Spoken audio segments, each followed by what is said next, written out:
Hello, everyone. Welcome to Sit Heads Meditation Club. Sit Heads is a sitting and social group for people interested in deep meditation practice. I like to call us a serious meditation group for non-serious people. My name is John, and I help organize this group. Everything that we do at Sit Heads is free and donation-based. If you ever want to come hang out with us, please do so. You can find us at sit-heads.com. Hey, Jeff, how are you? It's nice to see you. Hey, John, how are you? I'm doing very well. Thanks so much for being here. Um, do you mind if I sort of do if I speak about you in the third person for a second and just briefly introduce you? I don't mind. Go ahead. All right, cool. I'll try and make it quick. Jeff's bio is so eclectic and expansive that it really is a challenge to a would-be introducer. But I will do my best. So Jeff Warren is a meditation teacher. In his own words, he makes meditation and meditative practice accessible to diverse audiences in order to help people live more fulfilled and connected lives. I've also heard him talk about his mission being the democratization of mental health. I love that one as well. He has taught meditation to an extremely eclectic cohort of people: journalists, military cadets, police officers, formerly incarcerated youth, pop musicians, teens, children, adults, through the 10% Happier and Calm apps, literally millions and millions of people, I guess. He also focuses a lot on the intersection of meditation with ADHD and other mental health challenges, which, as someone with ADHD, I really appreciate. Jeff is the author of several very cool books. First, The Head Trip: Adventures on the Wheel of Consciousness, after which he founded the online community, the Consciousness Explorers Club. And also he co-wrote the book with Dan Harris, Meditation for Fidgety Skeptics. Jeff has, to my understanding, a pretty eclectic meditation background, but I know that one of his main teachers is the great Shinzen Young, with whom he's been studying since 2008. So that's Jeff Warren. He has, you can find him at jeffwarren.org, or he also has a Substack at homebasewithjeff.com. Thank you for being here. Are you ready to have this short conversation? Then we'll open it up. Yes, I'm ready, John, and I'm ready to learn about you. Who is John? Who is Oh, John? that's not an that's Who is that's so John much less Prop? interesting than what I'm. Well, let's have that conversation another time. I think people are here for the Jeff Warren of it all. But I'm down to get into that another time. It's one of my favorite topics. Um, I will say we'll get a little bit of me almost incidentally because I can't help it. But one thing that I saw, this is just a sort of preamble, and then I have other questions I want to ask you. But one thing that I saw was, I so love your reference. You're the only other person I know of personally who I've heard reference William James's once born versus twice born distinction that he makes in the book The Varieties of Religious Experience, which for a book written in the 1900s is, to me, still an absolute banger and page turner. That I Yeah, think one of everyone the should read. best nonfiction books ever written would be, in fact, Incredible. tops the list. 20th century books in the English language, nonfiction books. It's the best book. It's incredible. Yeah, actually, I lent my copy to someone and I still haven't gotten it back, and it's got all my annotations in it and everything. I got to get that book back. But You do. but all right. In any case, It's all um, in there, by the way. That book, it's like a roadmap. It's all in there. Deep mystical experiences, the growth of equanimity, the transformation of consciousness, the relationship between service and practice, the yeah, sudden and gradual awakening. It's all in there, just through the prism of like a certain framing of Protestant practice. It's yeah. amazing. That's what's so wild about it, is that it felt so, as someone whose spiritual background is mostly Buddhist, despite being, born a Jew and culturally Jewish, whatever. I was shocked at the consonance and the resonance with Yeah. Buddhism, with these sort of Protestant Christian experiences of what he refers to as conversion, but are obviously these like profound mystical experiences that you could read something like it in like a Hindu Advaita text. You could read something like it in a Dzogchen text. It's absolutely wild. It's a great book. It's a great book. Um, and yeah, we could just talk about that all day long. Yeah, But yeah, I could it talk about is that because it's fascinating. super fascinating. Because he was, yeah, there's the whole story of he was one of the grandfathers, basically of perennialism, and there's a lot of other great books in that vein. And then the story of how, which is that all contemplative traditions have this sort of, they all converge in some sort of unified experience of reality, and or ways into that. And then that got massively discredited by the kind of academic religious studies scene, but I still am a perennialist at heart, and I think that he was just such an articulate. He presented it so beautifully. Of course, he was brothers of Henry James, so the writing is Mhm. superb. Yeah, Yeah, those parents really credit some real tiger parents there. that's for sure. They produce some high achieving kids. Um, so all right, I suppose this is kind of connected because we talk about these profound mystical experiences that you could achieve through certain practices or that are sometimes just bestowed by some kind of grace, I guess. But I want to sort of dial it down and talk about something almost a little more mundane. So, you identify as a meditation teacher. You're on a lot of meditation apps. Um, something that I've been wondering lately, and I'm just really curious for your opinion, is in modern daily life, in the 21st century, if someone wants to deepen their spiritual practice or transform their minds or experience true reality, whatever you want to, shift their consciousness, become liberated, pick your poison, or just be happier.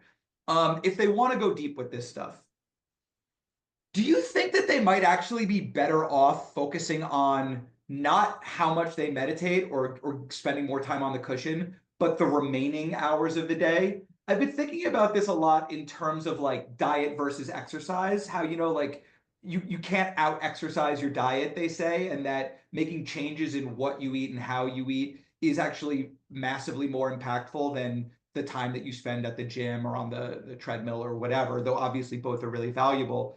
I sometimes wonder if there's a similar thing going on with contemplative practice where the meditation stuff gets the spotlight. But if adding even another hour to your existing meditation practice might be less impactful than changing the content you consume, how you are moment to moment, how you engage with distractions and concepts and all this other stuff in the world. What are your thoughts on that? I totally agree. you know, I mean, in part because I live especially now that I have two young kids, like I just don't get the opportunity for formal practice the way I used to, like just practice in stillness, and retreat practice. So I'm forced to it's almost all about my moment to moment bopping through life. I actually think both ends are really important. They're both the problem with I mean, I can say the liberative potential of the bopping around, and then I can say what's missing from that, from my perspective. Mm, yeah. Maybe I'll start with what's missing. Um, it's much easier to fool yourself when you're bopping around from moment to moment to say, oh, I'm meditating, or oh, I'm applying this principle, when you're also doing all these other things and you're Yeah. distracted in these certain ways. And there's nothing that replaces the experience of getting really quiet on the cushion and suddenly seeing how loud things were by contrast. You just, it's a revelation, as almost every time, especially when you go into a longer retreat. Like, and Mhm. it's in my contact with that quiet and that stillness.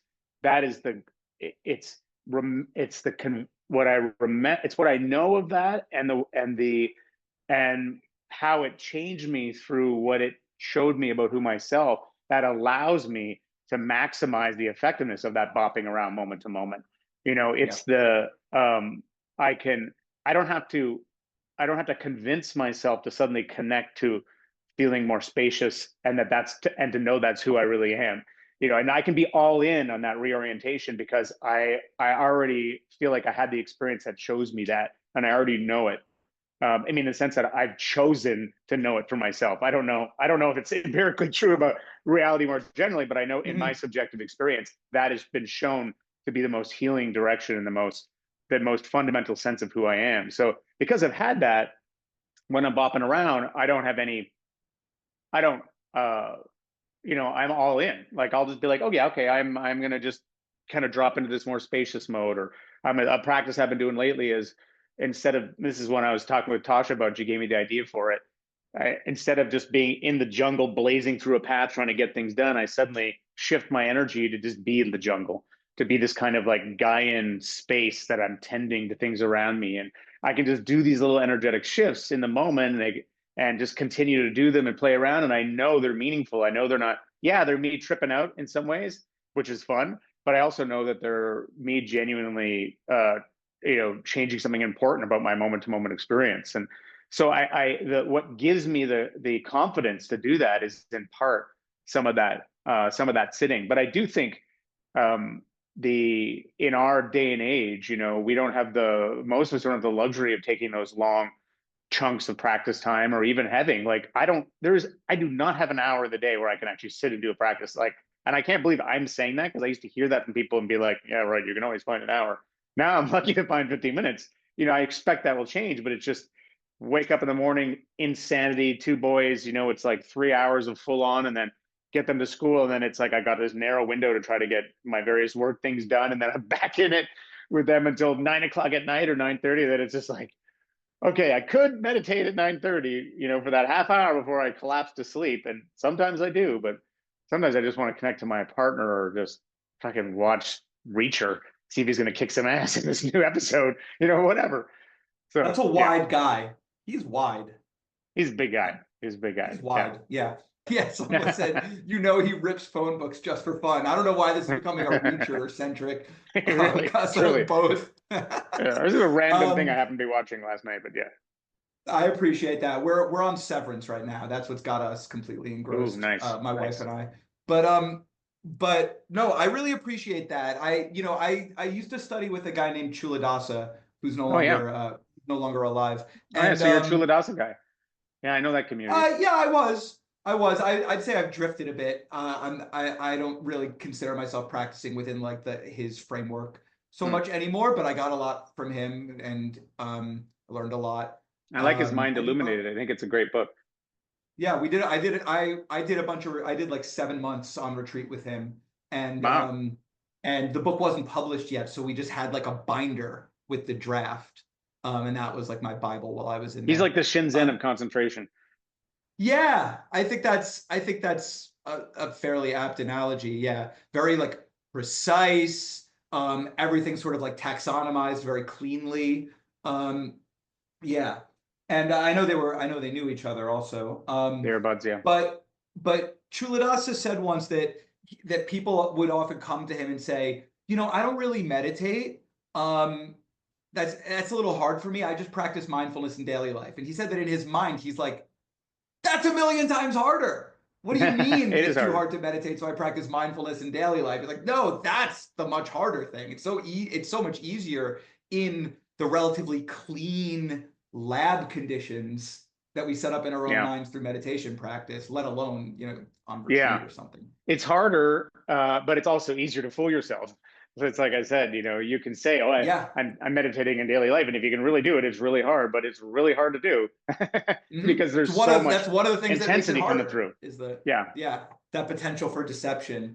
That's really interesting. And do you feel like this is being emphasized enough in contemporary discourse around meditation and mindfulness? I know it gets, at the very least, it gets lip service. And more than that, it does get discussed, obviously.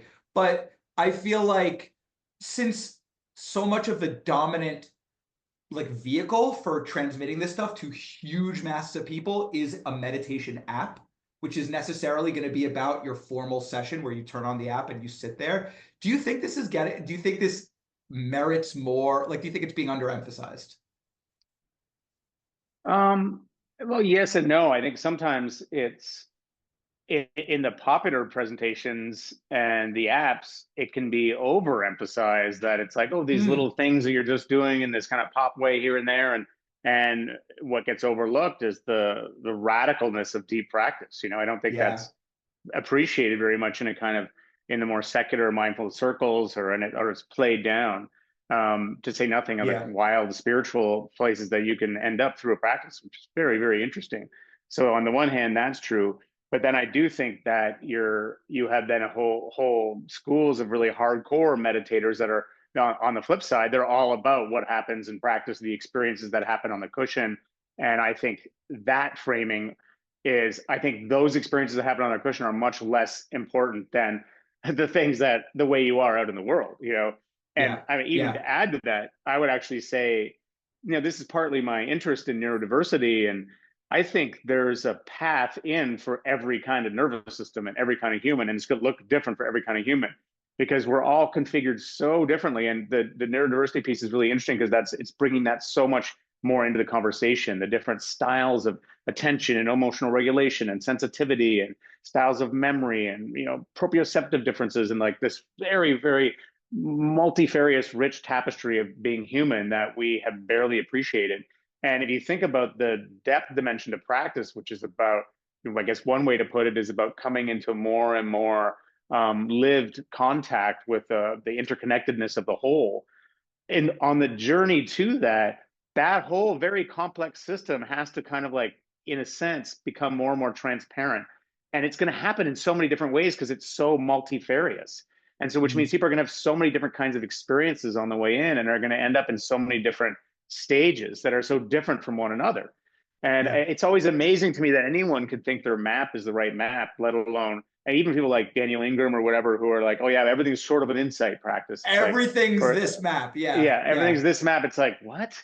I mean, I don't doubt it's that way for him and for a certain amount of people, but it's not. And then you add into that complexity the techniques that you're doing, which are going to change, which are going to have, if you want to call it like the becoming transparent movement. But that's just the metaphor I'm making up right now, of like all of those aspects of you getting more and more supple and fluid, and the kind of practice you do is going to affect that system differently. The Vipassana practice is going to poke it full of holes.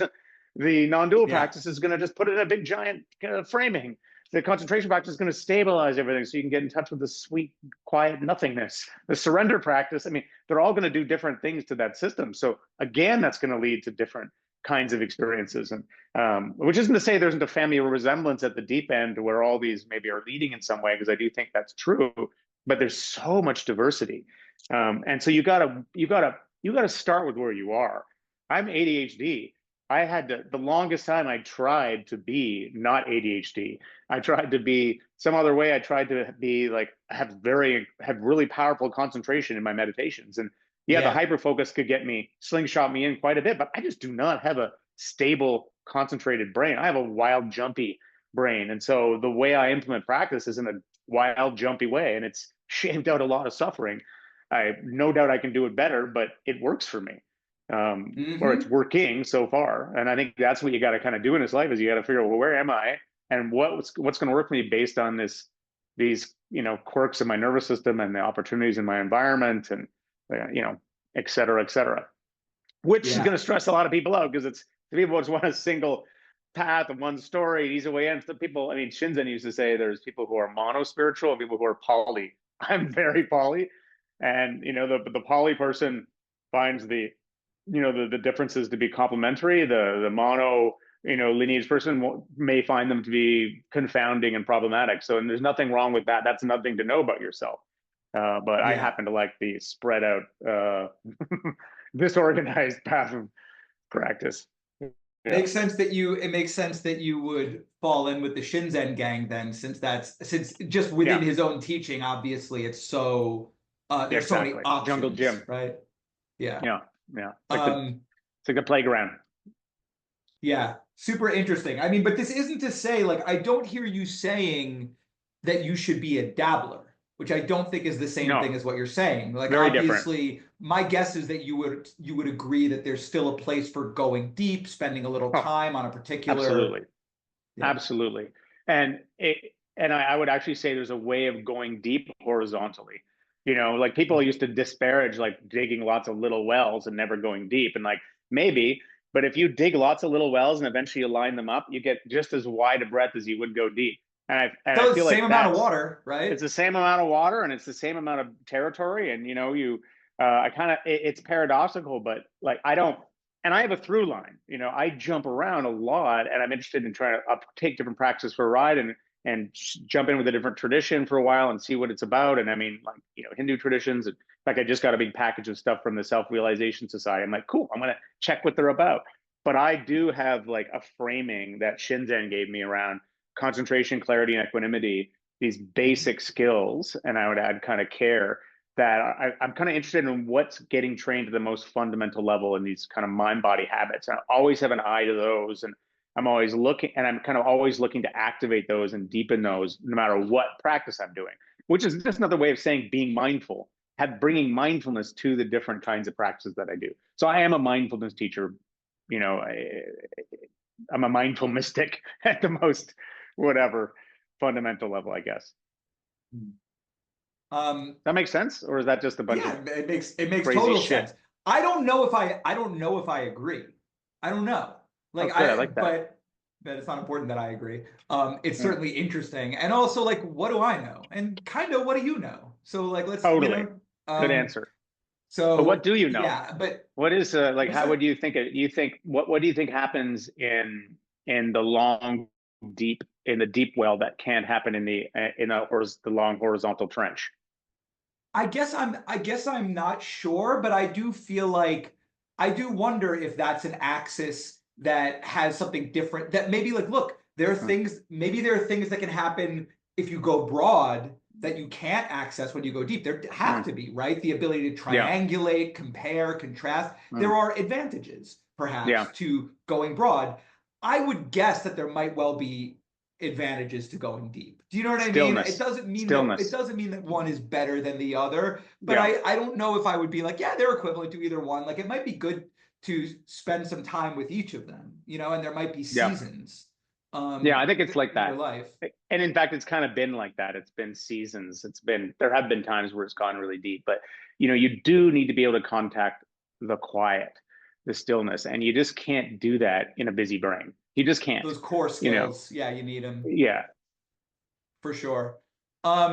All right, I'm gonna grant myself another like 3 minutes, and then I'll open it up to Q&A for the remainder, maybe 5 minutes. Um, I had a billion questions that I wanted to ask you, but alas, we'll just have to have another one of these conversations down the line, I hope.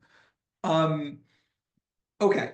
So you were a big part of the sort of latest phase of what I might call like the mindfulness movement, right, in modern society because of what you and Dan Harris did with respect to meditation for fidgety skeptics, 10% happier, the app, all of that stuff. And it seems to me, in a completely unscientific way, just from my subjective vantage point, it seems to me that like the trendiness of mindfulness is wearing off. It doesn't seem like it's hot the way that it was, Agreed. I don't know, 5 years ago, certainly 10 years ago. Like I think like 2015 to 2017 or 18 or something, there was some sort of explosion. Um, and I don't think it's gone. It's like almost, it reminds me of like yoga, where like It is yoga like yoga. isn't the explosive trend, but it's here, it's embedded, it's not going Yeah. anywhere, it's part of the fabric.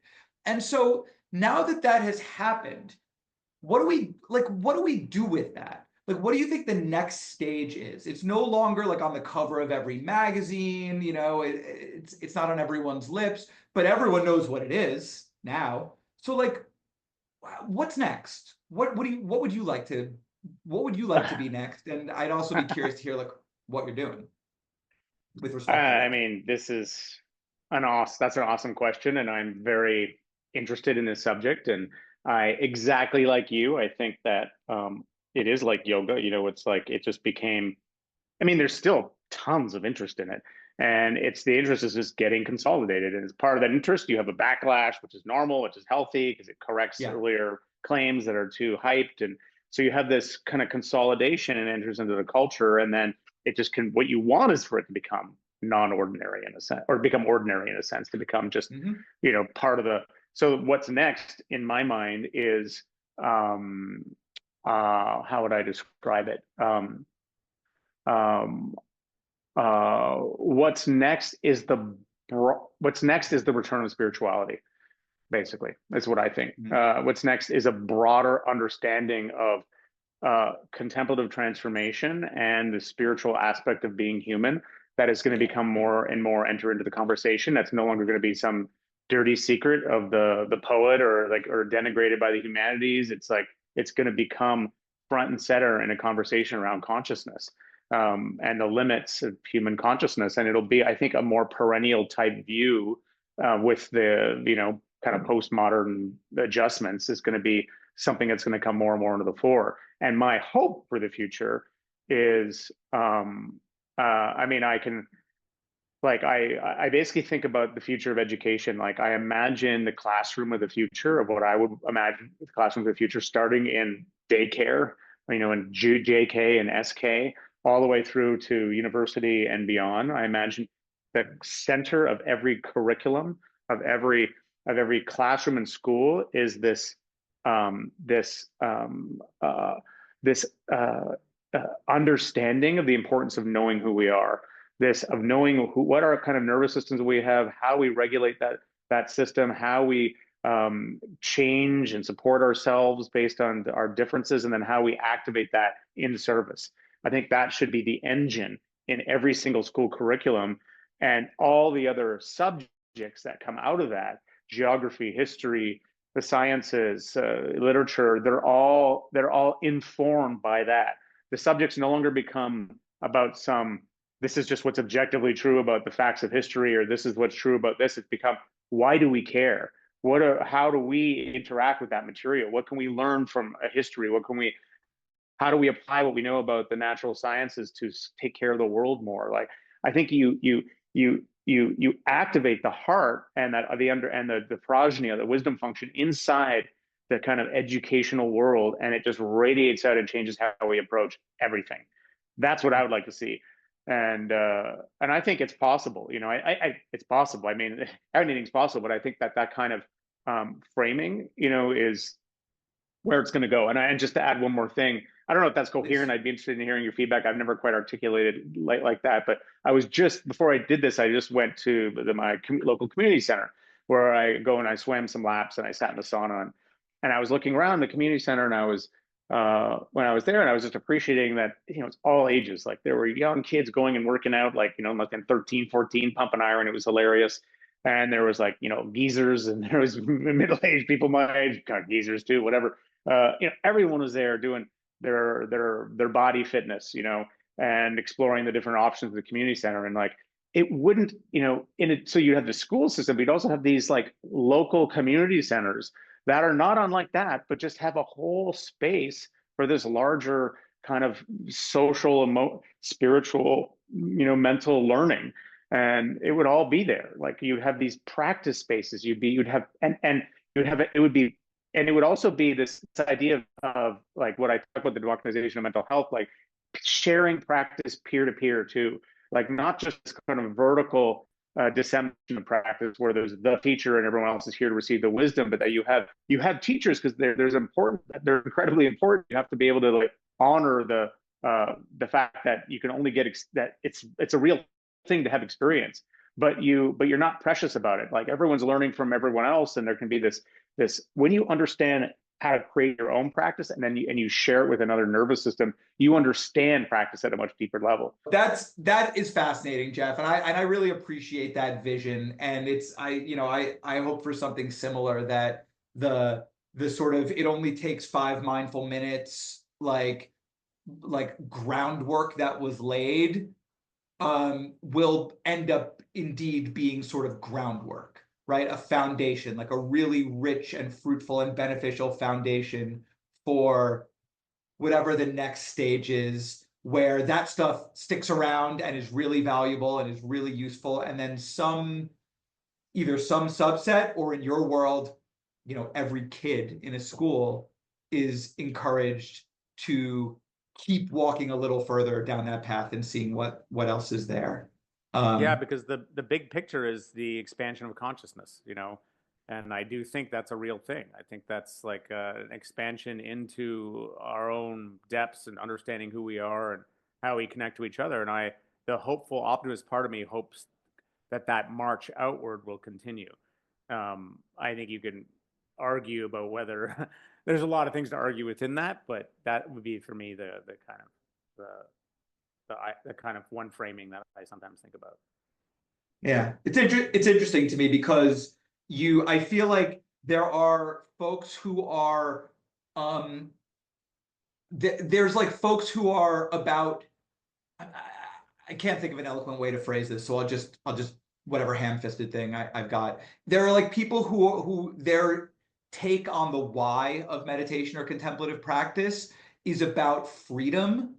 Um, and then there are people whose like freedom from suffering, freedom from whatever. Then there are folks whose why is about truth or knowing. Um, and there are other or clarity, and then there are folks whose why is about like exploration. And you strike me as an exploration type, to be a bit reductive. Obviously, we all have probably some sort of collage of all of those things, but Yeah, that's what I and hear freedom, coming through. and freedom. I like and it's been like that for me. There's a lot more freedom. Like I like the way it lets you be more yourself and just enjoy being in life. And Mm, to do what? To explore, to play, to connect. I would say that's what I'm in it for. yeah. But I like the knowing too. I Hmm. like the know. I like tripping out about the nature of reality, and like it's super fun too. Yeah. Luckily, we don't have to choose, right? We can all have like a constellation of interpenetrating whys, and that's What's your fun. why? Right now, I think I'm on the freedom kick. I think like the percentages or the proportions are always changing, you Yeah, know? For a while it was like the exploration and the states and yeah, the me the too. the strange and wonderful places you could go. And right now for me it's very meat and potatoes. It's like very just like suffering less, being free, and then being hopefully a little kinder to the people around me as a result of that. That's just like the trip I'm on right now. I'm sure it'll That's a change. classic trajectory. Yeah, Not to I'm sure it'll change. essentialize it, but yeah. Yeah. All right, enough from me, I think. Why don't we open it up to questions? Is that all right with you, Jeff? Yeah, totally. Laurence, would you like to ask your question? I'll also just briefly note that Laurence is works with Sitheads, volunteers, helps us out, and is the reason that Jeff is here. Worked with Jeff to arrange this, so thank you so much, Laurence. Please, if you like, ask your question. Thanks, John. Thanks so much, Jeff, for being with us tonight. It's really a pleasure. Basic question, kind of. How do you have any advice on how to stay grounded, conscious, aware, mindful when you're completely sleep deprived? Uh, e- my basic condition of life then, my challenge. Uh, well, yes, and if some of it comes actually from um, what I learned through my writing my very first book, which had a lot about sleep in it. What I realized is that this idea that you need to get 8 hours of good sleep is not necessarily accurate.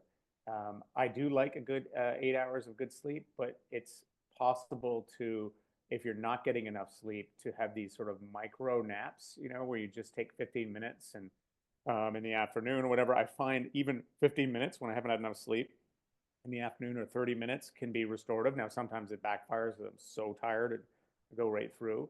But I think, and I remember talking to Shinzen about this ages ago, and he would say, in a lot of advanced teachers, they wouldn't even lose consciousness. They would just lay down for 4 hours at night and their body would never fully fall asleep. They'd stay lucid through REM sleep and through even slow wave sleep and kind of come out the other side. And so I think it has to do with just giving yourself periods of going very, very slow and being very efficient in your movements and getting to and being able to go and rest and kind of unplug little bits here and there. And that's what I try to do. And I find I can kind of settle my system, because when I'm sleep deprived, my problem is my system starts to go haywire and I get into these bipolar crazy states. So I try to kind of smooth everything out by, little pockets where I can do the least amount of effort, and I can have these little mini sleeps, and I can kind of, you see what I'm feeling? I can keep the whole system kind of more smooth and efficient. Yeah. Um, so that's one way. And then I have tricks like, I know when I'm overwhelmed, it's because I've lost contact with my body. So I do things like plunge my attention into my feet, and I've gotten really good at keeping them there, even when I have a little, animal screaming at me, an animal in the form of a human child screaming and trying to bite me or whatever, throw yogurt in my face. I kind of put my attention down in there. I do, I splash my face with cold water a lot, get that mammalian diving reflex going. I do this kind of non-dual spreading out where I just totally surrender, and I just imagine that I'm just the space and everything's happening in the space, and I try to experience myself as the space. Then there's no problems in the space. So I do lots of little tricks, but this is like, I'm doing it. I'll be doing it when I go home in half an hour, because I know it's going That's to be why at I my house. asked. Yeah, yeah, and I didn't get much sleep last night, so lots of little things. Gratitude practices. They really help diffuse it. Like I wrote a piece in my last home base. Thank you. I don't know why. I just say thank you in the most hideous times, and I just let it linger there, the thanks, without even knowing what I'm thanking. And there's something about that just it changes the timbre of what's going on, and gives me more space, and often connects me to some unexpected perspective or insight. Yeah, I appreciate that question. I very much appreciate your advice. Thank you so much, Jeff. Yeah, sure. What do you do? Do you get your sleep deprived a lot too? Yeah, for these past months, basically, well, more than a month now, and it's not even because I have kids. Something happened, and Yeah, it throws me off. I mean, I find it's a great opportunity actually to meditate, but then when I get engaged with work, and it's mostly work, or sometimes some people, I am more reactive. of course. It's so humbling, because it's your worst self, right? Yeah. And then you have the second arrow of shame around, this is the self you're spreading around to the world. So I mean, I was going to say, the last thing I would say then is the acceptance, the self-compassion is so important. And like, I've had to accept that the worst version of me is out in the world in some ways, in certain kinds of contexts, and try to learn to be okay with that. And which means giving up of an earlier version of who I thought I was. And that is the work. Yeah. It's it's very humbling in that sense, because I thought I had overcome that. Thank you so much, Jeff. You're welcome, Lawrence. Thanks for helping me get on here. Thanks so much, Laurence. Thanks, Jeff. Kelly, would you like to ask your question? I would. Thanks. Hi, Jeff. Hey, Kelly. How are you? Oh, I'm good. Jeff, when your foot falls asleep, do you adjust or transcend? Both. It depends what kind of mood I'm in. I've learned a lot by transcending, by feeling the intensity, like zooming in on the intensity of the pain and watching it kind of break up into vibratory particles. And right now, I've got a major foot injury because of meditating, because I've done that so much that I've crushed the joint in here, and now I'm probably gonna have to get foot surgery. And it's directly because of sitting too long in a meditating position. And so now I adjust, and I also find ways to sit where I'm not going to be uncomfortable. But I do think the training and equanimity that discomfort affords is super, super valuable, and a rich space. So I think toggling is good. Thank you for that. Do you do both? I have tried to transcend, but there's something about when your foot falls asleep, you just can't. I can't transcend it. It's worse than pain. Yeah, it is. It's just too much. So The I don't know. restless, I've tried yeah, both, but usually I just adjust. I got very enough, fair strategy. there's enough here that Yeah, I don't also need my feet falling yeah, asleep, true. so I give myself some grace and I move and then I can keep going. So Nice. I Working don't know. smart. Yeah. Thanks for It taking works. that. Oh. Hey, thanks, Kelly. And thank you, Jeff. Yeah.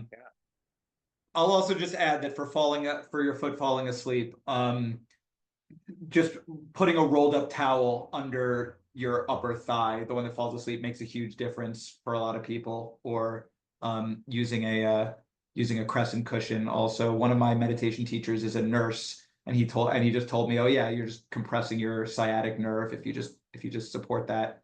And yeah, my foot doesn't fall asleep anymore since I made that adjustment. Hi, Melissa, you want to ask your question? Sure. Hi, Jeff. Hi, Melissa.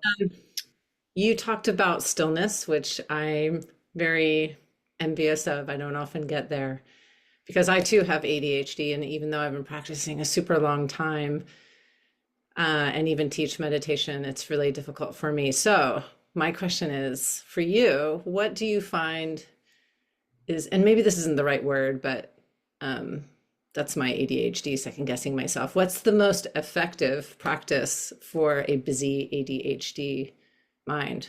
What's worked for you? Non-dual, I would say non-dual pointing out instructions are probably the most perfect. If I had to like choose one form of Is that why I instruction hate it so much? for the ADHD, maybe, yeah, we find the right teacher, you know. But that's what like, I mean, it so depends. Like, it's such a hard question because there's so much variety even within ADHD, and mindfulness practice is really great too. Not trying to get still, just just noticing the movement and what eventually happens is, for me, I developed the capacity to notice stillness in movement. So I can notice stillness right now, like in the sense that there's the whole 360-degree space of where all this is happening in, and it is empty, or it's like or there's a kind of quiet in it, or I don't even know how to explain it. Like I can see that still, I can find that stillness or experience that stillness, and I think that is both a product of working in the kind of more developmental paths, the kind of the mindfulness and doing those kinds of practices, and mostly surrender practices. But I think it's also from listening to non-dual teachers and implying little pointing out things, and just kind of suddenly that understanding coming online and being able to access it. So I think sometimes like the gift of the ADHD mind is that you're like back in the moment. You forgot where you were supposed to be, and here you are. And the irony is you're where everyone else wants to be, but you're just there because you forgot what the problem is. You're there miserable about the fact that you should be doing something else. So if you can just let go of the judgment about forgetting what was just there and really calibrate to what the moment is, there's stillness in the moment. And the right pointing out instruction, maybe it's just the right time on the cushion, you start to see and I don't know if this is helpful in what I'm saying, but I'm just talking more about my experience. I started to find it there. But use your ADD powered curiosity too to explore different kind of ways in, because in Zen they call them turning words. Like the right phrase at the right time is just the thing that unlocks your system. It's like, oh, and so the ADD finds lots of things. That's helpful. I mean, I think what has happened, I feel like I'm free falling a little bit sometimes when I do that practice. Yeah, yeah, interesting. That's common. I think that's a common experience because you kind of are. Yeah. If I were to work with you, I would like just do some diagnostic on your practice and find out where your attention likes to go, and then I'd try to point you to how it's already right here based on whatever was happening in your attention. And can you then notice that and just sort of hold the direction? And the thing is, the direction, what's interesting is that it changes, like all of a sudden you're like red hot about it with a particular insight or particular direction for a few weeks, and it's very there, or a few days or a few minutes, and then it kind of recedes, and then you think, oh, that's gone, and you try to get back to that, but then meanwhile reality is showing you another part of itself that's right there, and it takes you a while to notice it's right in front of you. That's what I find that happens a lot, which is hilarious. It is funny. Thank Yeah. you very much. You're welcome. Good to see you, Melissa. Too. Thanks, Melissa. Thanks, Jeff. All right, I have some questions that I was asked to read. We can, I think, get through at least one of them. Let's see. Sorry, crazy long. Please read instead of me. All right, here we go. I'm gonna have to read this one in kind of a peppy way. All right. You know, toward the end of the meditation, when you sometimes guide us to coast or rest, my brain kind of panics. Like, what does rest mean? Am I supposed to feel relaxed instead of panicked? LOL. Is meditation supposed to be over, or is it acceptable to keep holding on to my home base like a life raft? Are there any more specific instructions on what resting really means, or how I might approach that part of the meditation without my brain acting like an out-of-control searchlight? That's great. I love that. I mean, I kind of let people find their whatever the right thing is for them. You know, some people. So I'm actually I kind of a few different things in mind when I'm saying that, and I'm hoping that people kind of find the right thing for them. Sometimes what I have in mind is just if you've been working so hard to get something done, and you're kind of and then the invitation to just rest sort of like helps you notice that, and you can finally at the end drop the last bit of effort and just be a body. And sometimes it means just like, yeah, stop trying to formally meditate and just let yourself kind of be, so you can integrate with the next thing that's happening. Or sometimes it could mean just let yourself space out or let yourself float wherever you are. But if it causes a big, panic attack, then I would say just stay with your home base.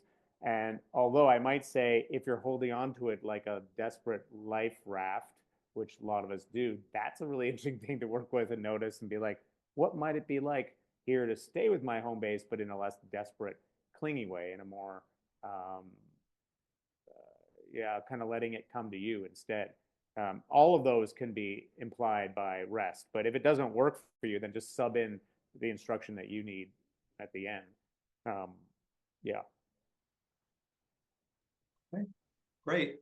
Love hearing well, that. I hope that was beneficial. In fact, I'll probably modify my meditation guidance at some point to address that. Yeah. Well, there you go. That was an impactful question then, and I'm getting a couple people in the chat saying that it's relatable. They find it relatable as well. So, all right, we are just at, a couple people are still sending questions. I'm sorry about this, but we are at the wrap-up point. I know Jeff's got kids to get back to and a babysitter to relieve of duty. So, Jeff, thank you so much for being here. This was an absolute blast. I enjoyed it. I hope you had a little fun too. I had a great time. Yeah. Good. And I'm sorry to anyone whose questions we didn't reach. We'll just have to get Jeff back again so you can ask your questions. So just thank you all so much for being here.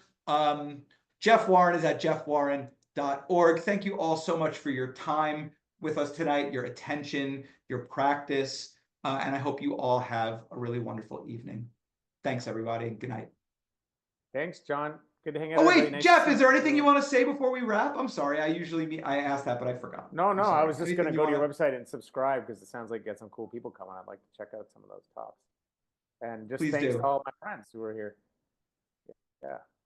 Cool. Thanks so much, Jeff. Thank you, everybody. Have a great night. Bye, John. See you soon, I hope. Bye.